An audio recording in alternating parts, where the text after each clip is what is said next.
God's verse in Ephesians 3:14 says, "This is one of my favorite passages in the New Testament." Paul is praying for us. He's not just praying for the Ephesians, but for all who will come to know Jesus and allow Christ to dwell in our hearts.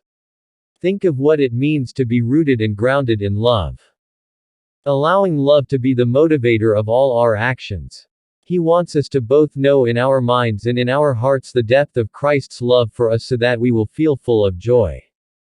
As you read this, I want you to take a minute and just breathe in the love that Christ has for you. It is almost overwhelming. It's hard sometimes for us to feel lovable. We know our faults and failings and sometimes we don't like what we see. Jesus looks beyond all this and sees the love we have for him in our hearts. This love accepts the good with the not so good, and forgives us. In some ways it's scary to think of the implications of so powerful a love. Remember the first time you fell in love. Remember how much you wanted to please the one you loved and who loved you. Love demands a response, and the greater the love, the greater our desire to be equal to that love. With Christ, there is no way for our love to be equal to his.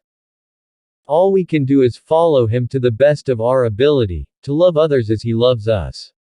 As we think about the depth of Christ's love for us, let us take a moment to give thanks and to renew our commitment to be the person God created us to be.